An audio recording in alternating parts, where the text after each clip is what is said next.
The ticking death bomb. So, hello everyone, welcome back. So, today we're going to be talking about the debt problem in the nation. Nigeria has been running into so much debt. Our spending habit, that is by the federal government, has been going out of hand, and it is getting very embarrassing for the nation. Even in the international spheres, things are getting very, very embarrassing for us. We really need to get a hang of what we're doing in our nation. We really need to figure out something and sort of put a moratorium on our spending. National spending is getting way out of hand. Let's look at this. It says Nigeria's burgeoning public debt stock has become a subject of intense concern debate within and outside the country. As of September 2019, the debt profile had ballooned to 26.2 trillion naira from 25.7 trillion in the corresponding period of 2018. More instructively, the nation's debt has grown by 214.9% over the past 6 years. Multilateral institutions as well as individual and corporate analysts have been unrelenting in their call for restraint on the level of borrowing by the country, particularly under the present administration. Now you might be thinking, what's this all about? Now, the problem is the rate at which the government is borrowing is completely unsustainable. How much do we make per year in GDP or maybe gross net product? We don't make that much, not even close to that. We have so much debt and we really need to get our crap together in this nation. It is getting way out of control. Way out of control. Now, the sort of debt we have usually from international um, funding organizations like the IMF, like the World Bank. I think let's say the World Bank from China, some other places like that. It's it's not the best thing. We just keep borrowing and keep borrowing, and all we say is we need them for infrastructure. We need them for infrastructure. Why are we not developing ourselves? Why do we need to keep borrowing? Why do we need to keep borrowing about every single thing? It's embarrassing for us on the world stage. Every single moment we need to do something that is a landmark in Nigeria, we need to go out there and explain to everybody, explain to the nations out there that we are not able to develop our own country by our own self. We are not able to fund our own development. We are not able to even sustain our own government. How are we not going to be seen as a failed state? That's going to be the opinion of people out there about our nation, that we are a failed state. We can't fund the government every time we go out to borrow. Even for paying government worker salaries, we need to go outside and borrow. I mean, how embarrassing is that? We can't even fund the government. I mean, the government cannot even fund itself. It has to go outside and borrow. It's very shameful. Absolutely shameful. Now, apart from the problem that it's almost like we're getting beholden to those nations, especially China. China has a very expansionist ideology and mentality.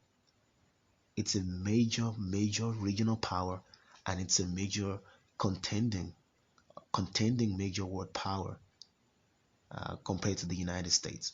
So China has reasons for doing those things. The reason why China is investing in Africa isn't because they're being uh, altruistic. They don't like us. It's not because they like us. They are not investing in our country because they like us. They are not borrowing. I mean, giving us all that money, lending out the money to us because they love our nation.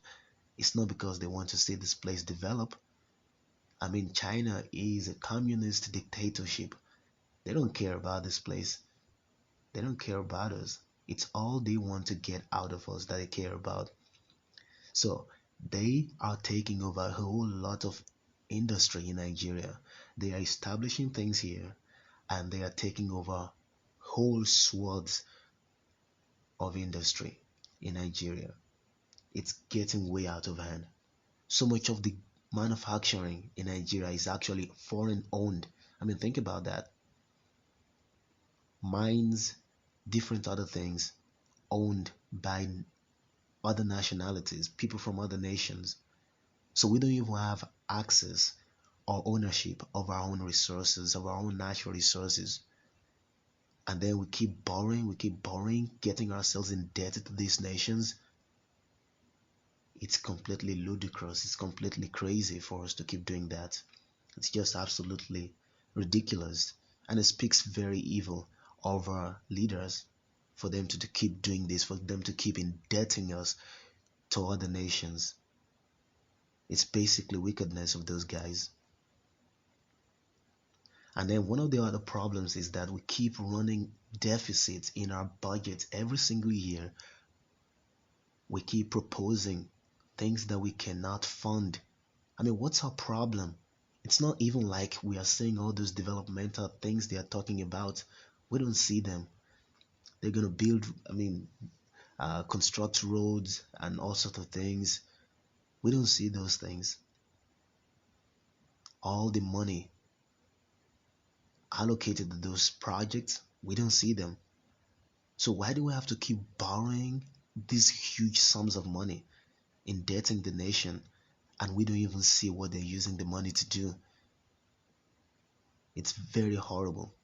The best thing for us to do right now is for us to sort of call a moratorium on our spending, on our national spending.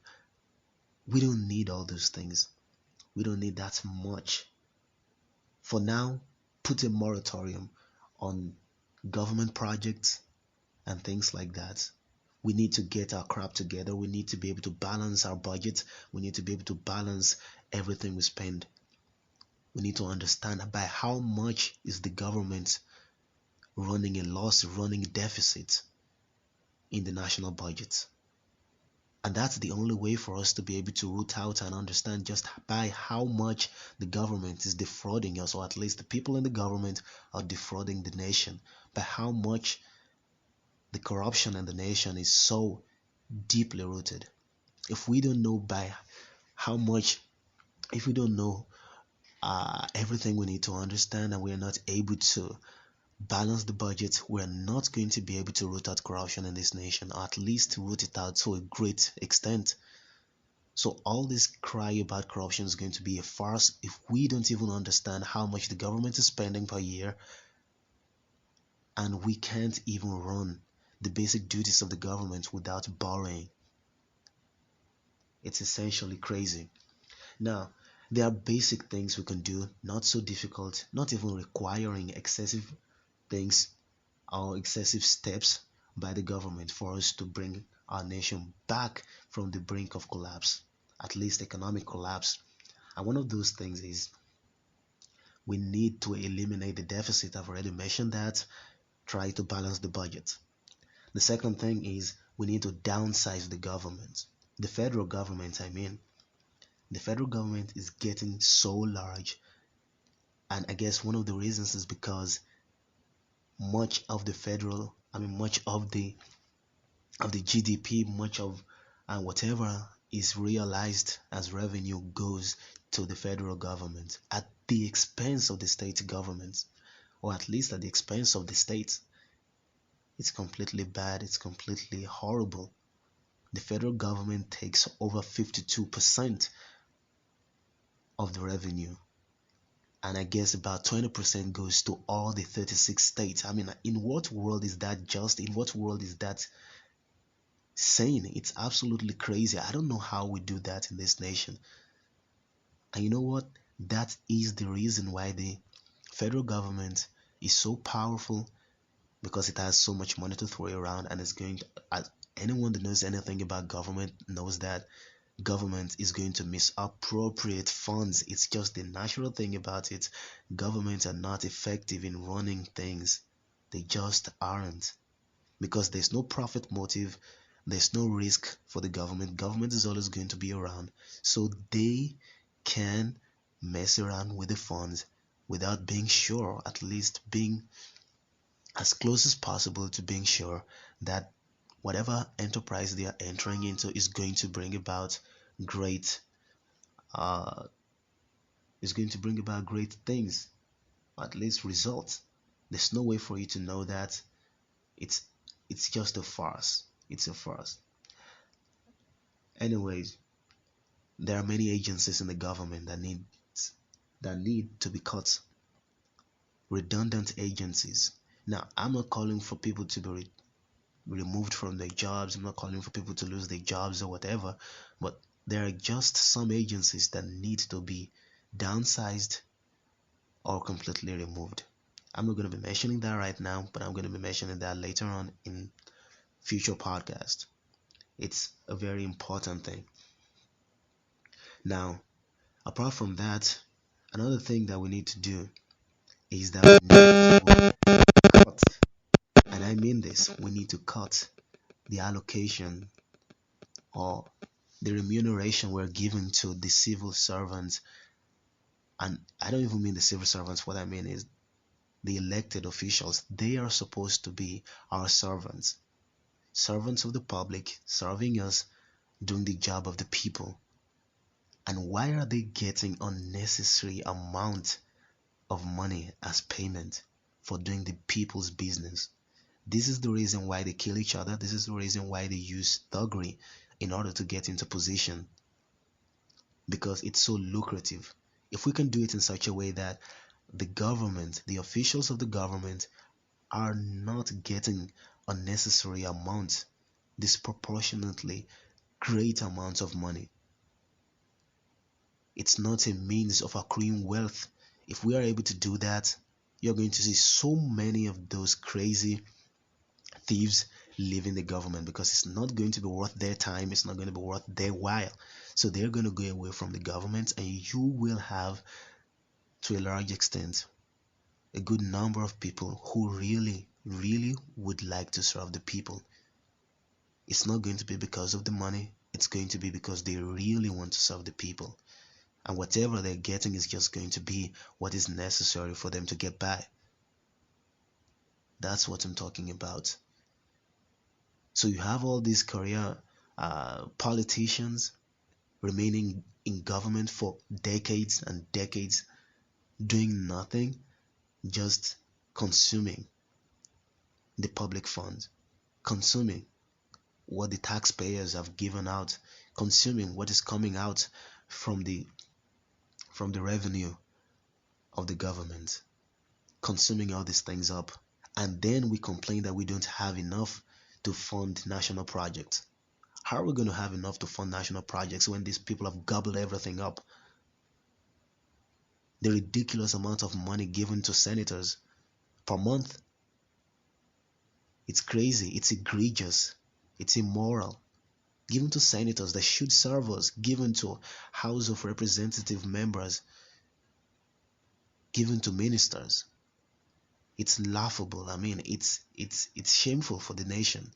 We complain that we don't have enough funds to do the things that the people would like, and then we give these egregious amounts of money to these lazy couch potatoes we call members of the government. It's just crazy. And then some other thing we need to do is we need deregulation of the private sector. So much regulations are placed on companies in Nigeria. We need to relieve all these things so that more companies can come up, because essentially when it gets down to it, the actual producer of income, the actual producer of wealth in a nation is the private part. The private sector actually produces jobs. The private sector actually produces wealth and taxes also. The government doesn't produce anything in the real sense of it, unless you are in a socialist economy, and in a socialist economy it's very difficult for you to be able to calculate value. Now, I'm not going to be going into socialism right now, but yes, we call our system a mixed economy, but we need to be able to revitalize the private sector as much as possible, encourage the private sector, enact policies that will encourage people to go into business, enact policy that will encourage people to become entrepreneurial. That is the only thing that's going to make this nation grow out of the place where we are. Now, this isn't something that's theoretical or whatever. It's something that has been tried in so many places. For example, that is the thing that Trump is doing in the United States right now. He deregulated a whole lot of they deregulated the economy in a whole lot of ways, and you see the economy booming excessively, because it means the private sector has room to be innovative, has room to be able to create jobs, has room to be able to speculate a whole lot of things that the private sector can now do and help in driving the economy as well as the load of the government. So I guess that's one of the things we need to do in this nation. It's very important. And then the last one is we need to cut taxes. We need to cut taxes. I understand it's kind of counterintuitive that if you cut taxes, you're actually going to end up getting more revenue from cutting taxes. It's counterintuitive.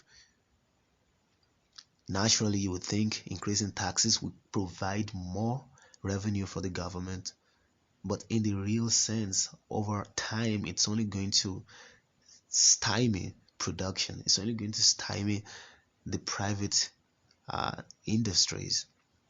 It's only going to reduce production. Productivity is going to fall if you keep increasing taxes.